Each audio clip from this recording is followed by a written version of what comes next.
Hello, this is the Grief Time channel. Today we're going to tell you which celebrities have passed away. Videos are published every day, subscribe and press the bell.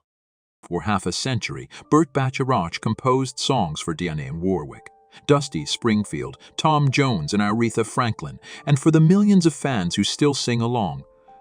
The prolific hitmaker behind Raindrops Keep Falling on My Head, Wishin' and Hopin', A House Is Not a Home, and That's What Friends Are For died. He was 94.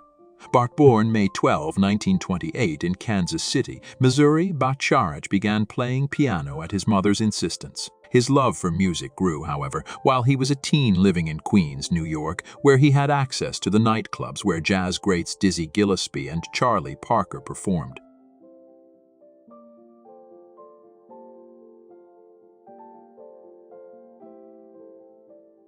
Lisa Loring, best known to play Wednesday Addams in the original 1960s sitcom. The Addams family has died, her agent said. Loring's agent, Chris Carbaugh of C&V Promotions, confirmed to USA Today Loring died surrounded by her family.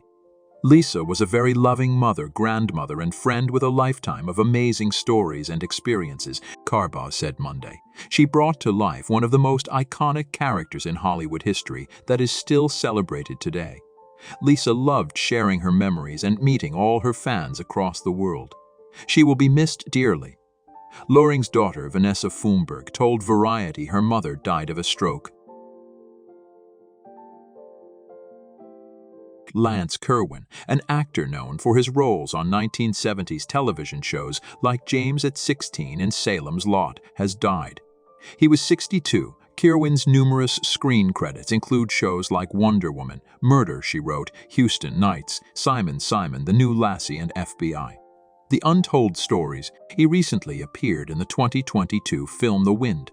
The Reckoning. His most famous roles were in the TV movie James at 15, which spawned the TV drama series James at 16 that ran from 1977 to 1978, and in the 1979 limited series Salem's Lot, based on the Stephen King horror novel.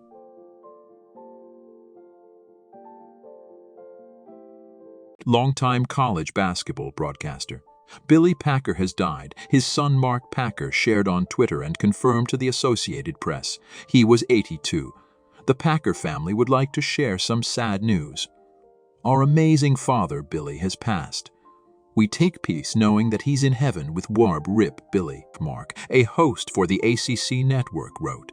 Mark Packer told the Associated Press that his father had been hospitalized in Charlotte, North Carolina, for the past 3 weeks and had several medical issues and ultimately succumbed to kidney failure at night. Billy Packer's voice was synonymous with March Madness for decades, casting for NBC and then CBS. He was on the call for the men's Final Four. Albando, who spent the final 5 seasons of a decorated playing career with the Milwaukee Brewers, and then held the role of general manager with a franchise for another 8 seasons, died Friday at age 78 in Oconomowoc, Wisconsin. Statement from his family said Bando had been battling cancer for 5 years. The 3-time World Series champion, as a player with the Oakland Athletics, made 4 All-Star teams during his playing days with the A's and signed a 5-year contract worth $1.05 million with the Brewers after the 1976 season, the first premier free agency additions in Brewers history.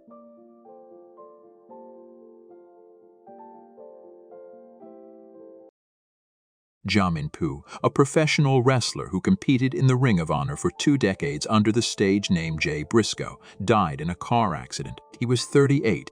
According to the Delaware State Police, Briscoe was traveling eastbound in a 2016 Chevrolet Silverado 2500 in Laurel, Delaware, when a pickup truck traveling in the opposite direction swerved into his lane for unknown reasons and struck his vehicle head-on. Briscoe and the other driver, 27-year-old Lillian Turnahan, were both pronounced dead at the scene.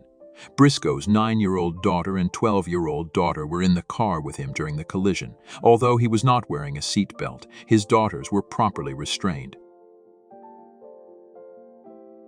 American Idol alum C.J. Harris, who competed on season 13 and placed 6th overall, died at age 31 following a medical emergency. A spokesperson for the Walker County coroner confirmed to USA Today. WS First reported the news, with a family member telling the outlet that Harris suffered a heart attack. An official cause of death has not been released. In 2014, Harris performed the Allman Brothers' Soul Shine in his audition, garnering praise from then-Judge Keith Urban, who said, "You sing 'cause you have to sing, not 'cause you want to sing, and I mean that in the deepest way." And that's why it's so believable and real. Harris went on to sing songs including John Mayer's Waiting on the World to Change. Julian Sands, star of several Oscar-nominated films, including A Room with a View, was found dead on a Southern California mountain 5 months after he disappeared while hiking, authorities said. He was 65. Sands' remains were found by civilian hikers Saturday morning in the MIMT Baldy Wilderness, the San Bernardino County Sheriff's Office said in a press release shared Tuesday.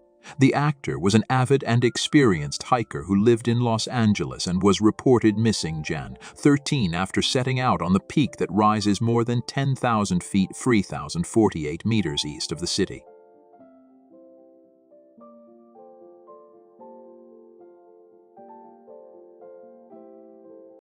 Jeff Beck, legendary guitarist from English rock band The Yardbirds and the Jeff Beck Group, has died at 78. On behalf of his family, it is with deep and profound sadness that we share the news of Jeff Beck's passing, read a statement provided to USA Today, which noted that the musician died Tuesday after suddenly contracting bacterial meningitis. Beck was among the rock guitarist pantheon from the late 1960s that included Eric Clapton, Jimmy Page, and Jimi Hendrix. In his lengthy career, Beck won 8 Grammy Awards and was inducted into the Rock and Roll Hall of Fame. Once with the Yardbirds in 1992 and again as a solo artist in 2009. Adam Rich, who rose to fame as a child star on ABC's 8 is Enough, has died at age 54. Rich died in the Brentwood section of Los Angeles, said Lieutenant Amy Earl of the Los Angeles County Medical Examiner Coroner's Office. The cause of death was under investigation, but was not considered to be suspicious. Rich's publicist, Danny DeRain, remembered Rich in a statement as simply a wonderful guy.